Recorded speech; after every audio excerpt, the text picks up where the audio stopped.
नमस्कार, मैं हूं विद्यासागर। स्वागत है आप सभी का न्यूज वन इंडिया में। और बुलेटिन में आज हम बात करेंगे कि कोरोना कब तक मात देंगे हम सब लोग मिलकर। देश में कोरोना संक्रमण के नए मामलों में पिछले 3 दिन से गिरावट आ रही है, लेकिन कोविड मरीजों के मरने का सिलसिला अभी थमता दिखाई नहीं दे रहा। राष्ट्रीय राजधानी दिल्ली और महाराष्ट्र में कोरोना के नए केस घटे हैं, जबकि मौतों का ग्राफ नीचे आ गया है। वहीं दक्षिण भारत में अब भी कोरोना संक्रमण की स्पीड हाई है। केरल, कर्नाटक समेत दक्षिण भारत के कई राज्यों में कोरोना मरीजों की संख्या में लगातार इजाफा हो रहा है। केंद्रीय स्वास्थ्य मंत्रालय के अनुसार पिछले 24 घंटे में कोरोना के 3,11,170 नए केस सामने आए हैं, जबकि कोरोना की चपेट में आए 4,077 कोविड मरीजों ने दम तोड़ दिया है। देश में अब कोरोना के 36 लाख से अधिक एक्टिव केस हैं।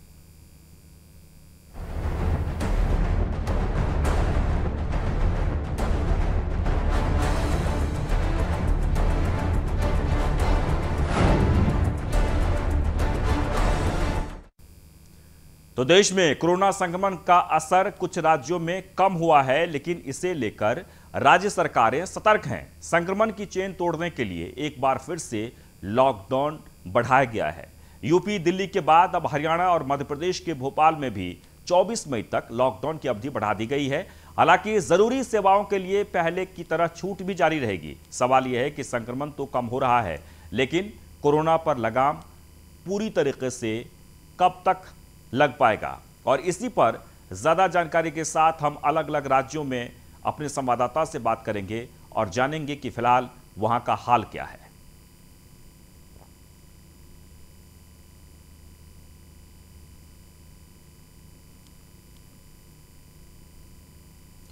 और एक बार आपको हम ये भी बता दे रहे हैं कि पिछले 24 घंटे के अंदर कोरोना के कितने केसेस आए हैं। 3,10,580 नए संक्रमित मरीज मिले हैं। 4,000 से ज्यादा लोगों की कोरोना से 24 घंटे के भीतर मौत हो गई है। वहीं 3,62,367 मरीज ठीक होकर घर लौटे हैं। महाराष्ट्र में 34,848 नए केस सामने आए। 690 मरीजों की मौत हो गई है। वहीं महाराष्ट्र की बात कर ली जाए तो 59,073 लोग ठीक होकर घर लौटे हैं। उत्तर प्रदेश में 10,682 संक्रमित मिले हैं, जबकि 311 लोगों की मौत हो गई है। वहीं यूपी में 24,837 मरीज ठीक होकर घर लौटे हैं। दिल्ली की बात कर ली जाए तो कोरोना के 6,430 नए मामले सामने आए, जबकि 337 लोगों की मौत हुई है। 11,592 लोग ठीक होकर दिल्ली में घर लौटे हैं। राजस्थान की बात कर लें तो 24 घंटे के भीतर 13,565 नए केस सामने आए और 17,481 मरीज ठीक होकर घर लौटे हैं। छत्तीसगढ़ में 7,664 नए मामले सामने आए हैं, जबकि 129 लोगों की कोरोना से मौत हो गई है। वहीं 13,098 मरीज ठीक होकर घर लौटे हैं छत्तीसगढ़ में। बात गुजरात की करें तो 9,061 नए मामले सामने आए। 95 संक्रमितों की मौत हुई है। वहीं गुजरात में 15,076 मरीज ठीक होकर घर लौटे हैं। मध्य प्रदेश में कोरोना के 7,571 नए केस सामने आए, जबकि 72 लोगों की मौत हो गई है। वहीं 11,973 मरीज ठीक होकर घर लौटे हैं। बिहार में कोरोना के 7,336 नए मामले सामने आए। 73 मरीजों की मौत हो गई है। असम की बात कर ली जाए तो 5,347 नए मामले सामने आए हैं। 63 लोगों की मौत हुई है कोरोना से। तो ये 24 घंटे के भीतर जो आंकड़े हैं वो हम आपको ग्राफिक्स के जरिए बता रहे थे कि किस राज्य में किस तरीके से कोरोना संक्रमित मरीजों की संख्या घटी है और बढ़ी है और मौतें हुई हैं। और इस वक्त सीधे हम चलते हैं छत्तीसगढ़। सतीश जो इस वक्त हमारे साथ जुड़ गए हैं। सतीश, जहां तक छत्तीसगढ़ की बात कर ली जाए, छत्तीसगढ़ में सबसे जो महत्वपूर्ण ये है कि जैसे कि आपने कहा कि ब्लैक फंगस नाम की बीमारी जो हम लोगों ने चर्चा की थी, इसके अलावा जो ग्रामीण क्षेत्र में है वहां पर कोरोना दस्तक दे दी है। वहां काफी संख्या में मरीजों की संख्या बढ़ रही है। सरकार की तरफ से किस तरीके के उपाय किए जा रहे हैं और आज की क्या स्थिति रही? छत्तीसगढ़ सरकार लगातार कोरोना संक्रमण को रोकने के लिए लगातार प्रयास कर रही है। मुख्यमंत्री भूपेश बघेल ने 12 बजे जांजगीर जिले में कोविड हॉस्पिटल का 7 कोविड हॉस्पिटल का उद्घाटन किया। साथ ही इसके पहले बलौदाबाजार जिले में भी कोविड अस्पतालों का उद्घाटन हुआ है और लगातार सरकार इस कोरोना संक्रमण को खत्म करने पर लगी हुई है। और ग्रामीण क्षेत्रों की बात करें, जिस प्रकार जंगलों में ये जो कोरोना संक्रमण पहुंचा ये का विषय था, लेकिन मितानिन और आंगनवाड़ी कार्यकर्ता के साथ साथ स्वास्थ्य कर्मी लगातार इस पे निगरानी रखे थे। लगातार टेस्टिंग का दौर लोगों से कोरोना टेस्ट कराया जा रहा था, जिसके कारण जो संक्रमण दर है धीरे धीरे कम हो रही है। जी बिल्कुल। आज क्या स्थिति रही वहां पर? आज जो जिस प्रकार राजधानी रायपुर की बात करें, चूंकि कोरोना संक्रमण को देखते हुए आज 17 तारीख तक सभी छत्तीसगढ़ के अधिकांश जिलों में लॉकडाउन था, लेकिन 17 से 31 मई तक लॉकडाउन बढ़ा दिया गया है ये संक्रमण को देखते हुए, जिसके चलते आज पूरे छत्तीसगढ़ में जो लॉकडाउन फिर से बढ़ गया है। और तो ये देखा जा सकता है कि जो लॉकडाउन जिस प्रकार सरकार जो आगे बढ़ा रही है, तो इससे जो कोरोना की संक्रमण है धीरे धीरे कम हो रही है। और जो ब्लैक फंगस की बात है, और इससे सरकार चिंतित है। बिल्कुल। तो छत्तीसगढ़ की जहां तक बात कर ली जाए तो हमारे संवाददाता बता रहे हैं कि वहां पर स्थिति धीरे धीरे ठीक हो रही है, यानी कि जो कोरोना संक्रमित मरीजों की संख्या में कमी आई है और सरकार लगातार कोरोना की जंग में एक के बाद एक कदम उठाने के लिए कोशिशें जारी है। और यही वजह है कि छत्तीसगढ़ में लगातार कोरोना संक्रमित मरीजों की संख्या कम हो रही है। लगातार हम आपको बता दें कि ब्लैक फंगस को लेकर सरकार ने जो चिंता जताई थी, उसके बाद से ये भी कोशिशें शुरू हो गई है कि आखिरकार ये जो एक नई बीमारी आई है उसे कैसे खत्म किया जाए या फिर उसे किस तरह से पहचान की जाए।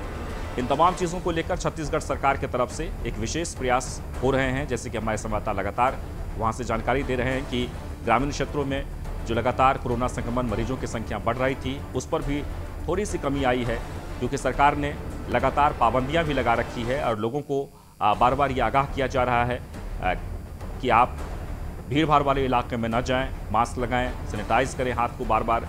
और इन सब चीज़ों के अलावा जो वैक्सीनेशन का जो कार्य है वो भी लगातार वहाँ पर चल रहा है।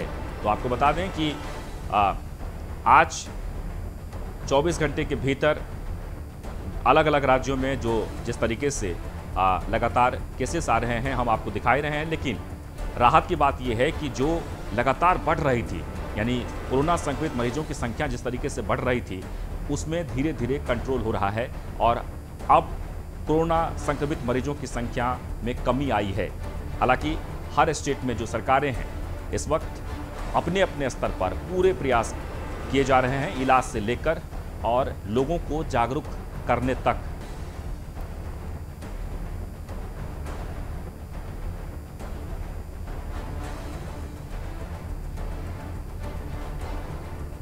और अभी तक 2,07,95,335 लोग डिस्चार्ज हो चुके हैं जो कोरोना से संक्रमित थे और कुल एक्टिव केस 36,18,000 से ज़्यादा है। कुल मौतें अगर बात कर लीजिए पूरे देश भर में 2,70,284 लोगों की मौत हो चुकी है। और गाजियाबाद चलते हैं, हमारे संवाददाता गौरव यादव जुड़ गए हैं। गाजियाबाद की क्या स्थिति है कोरोना को लेकर? गौरव, जहां तक गाजियाबाद की बात कर ली जाए, मुख्यमंत्री भी वहां पर पहुंचने वाले हैं और कोरोना को लेकर सबसे महत्वपूर्ण ये कि लगातार निरीक्षण किया जा रहा है, स्थिति को बेहतर बनाने की कोशिश की जा रही है। आप बताइए कि आज क्या स्थिति रही? जी बिल्कुल, देखिए बात करते हैं गाजियाबाद की, तो गाजियाबाद में मुख्यमंत्री योगी आदित्यनाथ के दौरे से पहले जो प्रशासन है वो पूरी तरीके से मुस्तैद है। आज जो आंकड़े हैं वो फिर भी और दिनों के मामले में कम हैं और ये वो गांव है जिस गांव का मुख्यमंत्री आज दौरा करने वाले हैं। ये भुआपुर गांव है जहां पर आपको दिखाएंगे प्रशासन की टीम अंदर बैठी हुई है और यहाँ बाहर पुलिस फोर्स पूरी तरीके से तैनात किया गया है कि जिस तरीके से जो जिला प्रशासन है वो कोरोना के जो आंकड़े हैं उनको लेकर वो आंकड़े ना बढ़ पाएं और मुख्यमंत्री इस गांव की जब समीक्षा करें तो उनके सामने जो आंकड़े हैं, जो तस्वीर है वो काफी अच्छी जाए, इसको लेकर प्रशासन पूरी तरीके से तैयार है। बिल्कुल गौरव, जैसे कि आप कह रहे हैं कि आपसे कुछ ही देर बाद विधायक अजीत पाल त्यागी वो भी यहाँ पर बैठे हुए हैं। जी गौरव, जैसे कि आप कह रहे हैं कि हम उसी गांव में खड़े हैं जहां पर मुख्यमंत्री वहां पर अब से कुछ ही देर बाद पहुंचने वाले हैं। सुरक्षा के पुख्ता इंतजाम है और सबसे जो महत्वपूर्ण ये है कि जिस जिले में मुख्यमंत्री जा रहे हैं वहां ग्रामीण क्षेत्र में जरूर निरीक्षण कर रहे हैं, सिर्फ इसलिए कि होम आइसोलेशन में जो लोग रह रहे हैं उनको ठीक से ट्रीटमेंट हो रहा है कि नहीं, उन्हें वो सुविधाएं मिल पा रही है कि नहीं जो कोरोना संक्रमित मरीजों को वहां पर दी जाती है। तो आप बताएं कि इस गांव में कोरोना संक्रमित मरीज कितने हैं और किस तरह से वहां पर व्यवस्था की गई है। देखिए, सबसे बड़ी चीज ये है कि प्रशासन की टीम ने यहाँ पर मीडिया की एंट्री को भी बंद किया है। हम लोग अभी अंदर गए थे, हमें यहाँ पे बाहर भेज दिया गया कि आज सहयोग कर लीजिए, आज कॉपरेट कर लीजिए, आपको फिर से कोई रोक टोक नहीं होगी। अब ये समझना बहुत जरूरी है कि आखिर मीडिया को बाहर क्यों निकाला जाएगा। हम लोग अंदर गए थे ये समझने के लिए कि गांव में क्या कुछ स्थिति या हालिया हाल क्या है, क्या किस तरीके का सूरत हाल गांव में पहले का रहा, या आज सुबह से या कल जब से मुख्यमंत्री का दौरा सेट हुआ तब से यहाँ का जो स्वरूप है वो किस तरीके का हो गया। फिलहाल हम कुछ देर के लिए गए थे अंदर, हमें बाहर की तरफ भेज दिया गया, लेकिन वहां पर देखा तो जो CSC हॉस्पिटल, जो यहाँ पर कोविड हॉस्पिटल काफी चकाचौंध की तरह चमक रहा था। आप सड़कें देखेंगे तो पूरी ऐसे लग रही हैं जैसे कि यहाँ पे कभी गंदगी कभी हुई नहीं, गांव की नहीं शहर की भी सड़कें क्या साफ होंगी। उससे पहले मुख्यमंत्री के आने से पहले प्रशासन ने यहाँ पे सर एक तरह की देखा जाए जो कमियां थी वो कमियां सारी छुपा दी गई। अब आंकड़ों की बात ऐसी है कि स्थानीय लोगों के घरों पर भी प्रशासन की टीम के लोग बैठे हुए हैं। अब कौन ऐसे सूरत हाल में हकीकत बयां करेगा कि आखिर दर्द क्या है, और ये दर्द यदि बयां नहीं होगा तो मुख्यमंत्री का गाजियाबाद दौरा किस काम का, ये भी समझना बहुत मुश्किल है। क्योंकि मुख्यमंत्री आएंगे और वो उन्हें सब कुछ अच्छा चांदी के वर्क में सजाकर दिखा दिया जाएगा तो वो उसी हाल को मानेंगे कि भाई सब कुछ सही है, लेकिन जमीनी हकीकत को प्रशासन पूरी तरीके से छुपाने की कोशिश कर रहा है। और यदि यही वजह है कि मुख्यमंत्री के आने से पहले मीडिया को भी यहाँ पर बैन किया गया, हम लोगों को भी बाहर निकाला गया, क्योंकि हम लोग अंदर जाएंगे तो हो सकता है वो कमियां जो प्रशासन ने छुपा दी हैं वो शायद हम लोग उजागर कर दें और मुख्यमंत्री को उसकी तरफ भी रुझान उनका करा दें, उनका ध्यान भी उस तरीके एकत्रित कर दें। तो हो सकता है इसी वजह से अभी तक हम लोगों को भी एंट्री नहीं दी गई है। समझना यह है कि आखिर ऐसी क्या चीज है, ऐसी क्या खामियां हैं, ऐसी क्या कमियां हैं जिसकी वजह से जिला प्रशासन मीडिया को एंट्री नहीं दे रहा। और मुख्यमंत्री के आने से पहले सांसद जी गांव में बैठे हुए हैं, विधायक जी गांव में बैठे हुए हैं, जनप्रतिनिधि गांव में बैठे हुए हैं, CDO गांव में बैठे हुए हैं, पूरा पुलिस फोर्स गांव पे लगा हुआ है, लेकिन मीडिया को एंट्री नहीं है। क्यों? क्योंकि शायद ऐसी चीज जो चीज सबको पता चल सकती है और हमारे माध्यम से मुख्यमंत्री को भी पता चल सकती है वो चीज ना पता चल जाए, इसलिए शायद मीडिया को हमें इस गांव से बाहर लाया गया है। जी धर्मराज। बिल्कुल, आप बने रहे हमारे साथ।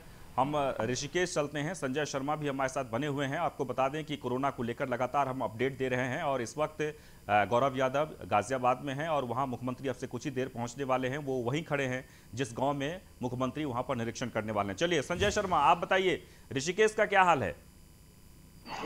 ऋषिकेश में लगातार कोरोना पॉजिटिव निकलते जा रहे हैं और साथ ही बड़ी बात यह है कि जो यहाँ मरने वालों का रेशो है वो थोड़ा ज्यादा है।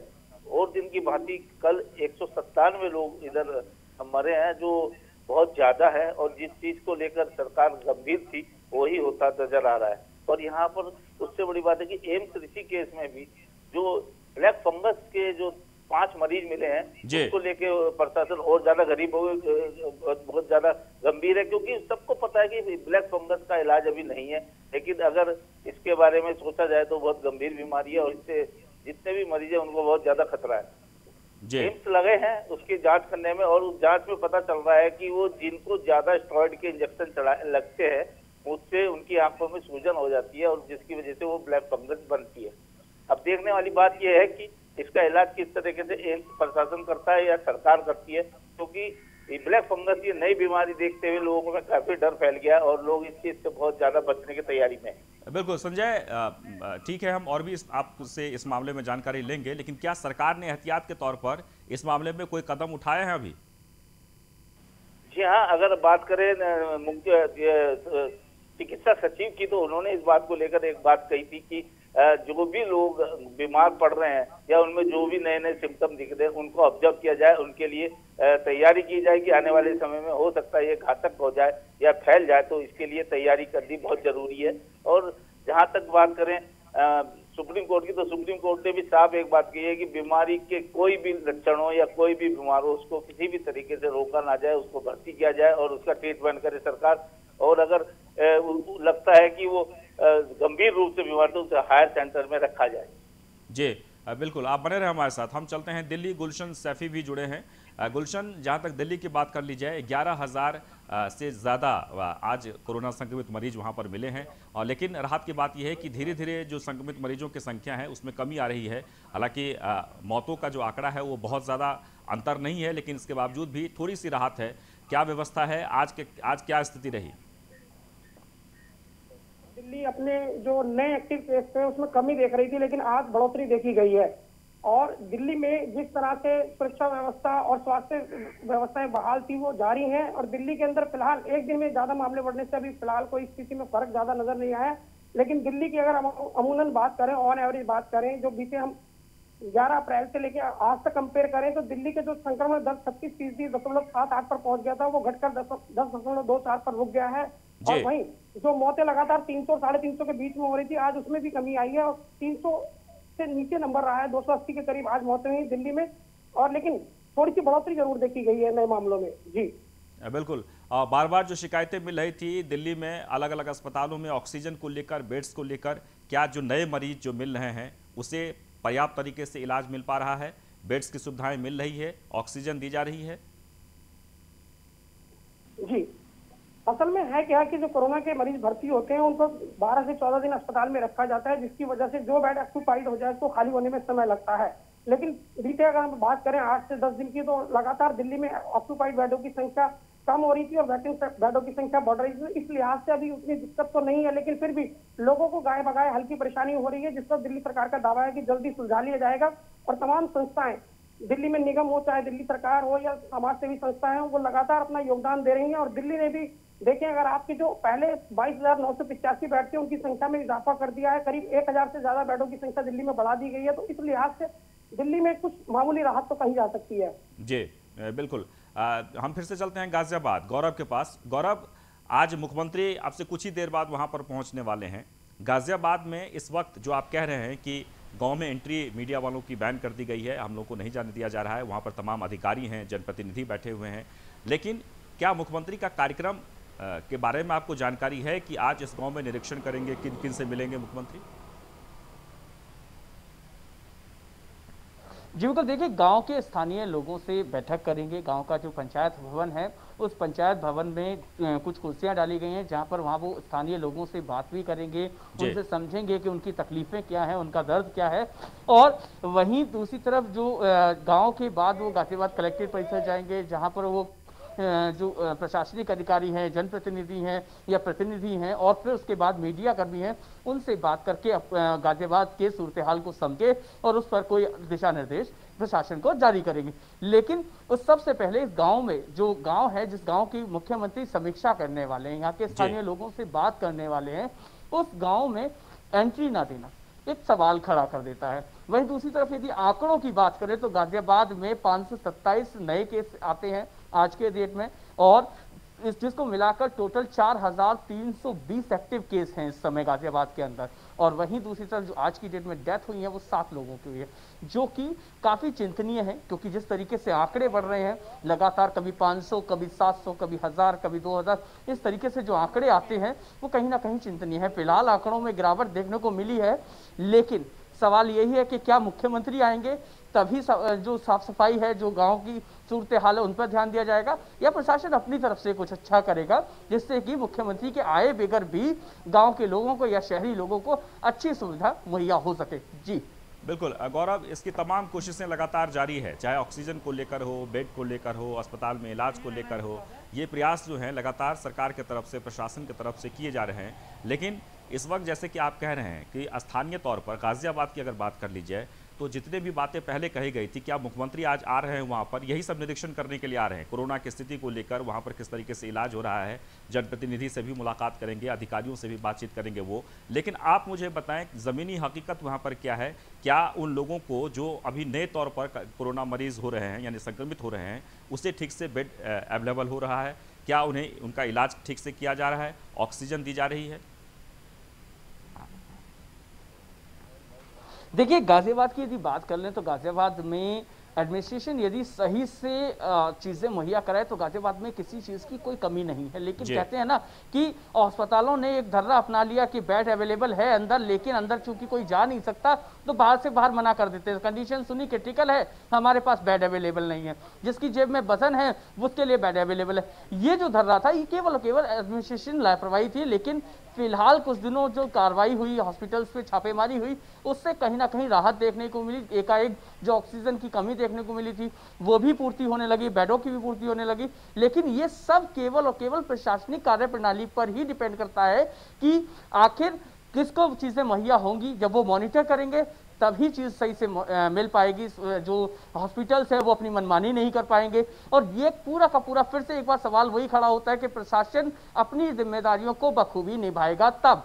और वही आज मुख्यमंत्री आ रहे हैं, उससे पहले भी गाजियाबाद के कई हॉस्पिटलों में की साफ सफाई हुई है। गाजियाबाद का जो संयुक्त चिकित्सालय है वो पूरी तरीके से ऐसा लगने लगा जैसे प्राइवेट हॉस्पिटल में उसमें वर्किंग होती है।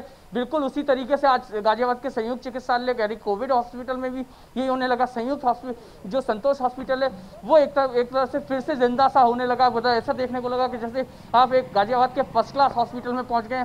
तो ये सब तब जब मुख्यमंत्री आ रहे हैं। इससे पहले भी प्रशासन चाहे, एडमिनिस्ट्रेशन चाहे तो ये सारी की सारी सुविधाएं सुचारू रूप से आम इंसान को, आम जनता को बिगर मुख्यमंत्री के आए भी मिल सकती हैं। लेकिन मुख्यमंत्री ही आएंगे तभी ये सब किया जाएगा, ये एक सवाल खड़ा होता है। वहीं एक गांव, जिस गांव में के बाहर हम खड़े हैं, इस गांव का आज जो सूरत हाल है। जी चलिए, बहुत बहुत शुक्रिया गौरव जानकारी के लिए। संजय आपका भी और गुलशन आपका भी और सतीश आपका भी बहुत बहुत शुक्रिया छत्तीसगढ़ से जुड़ने के लिए। कुल मिलाकर आप कह सकते हैं कि कोरोना को लेकर हाल जो है वो बहुत ही ज़्यादा अच्छा नहीं है। हाल अभी भी बेहाल है। ज़रूरत है सावधानी बरतने की और आप भीड़ भाड़ वाले इलाके में बिना वजह के ना जाएं, मास्क ज़रूर लगाएं। फिलहाल इतना ही।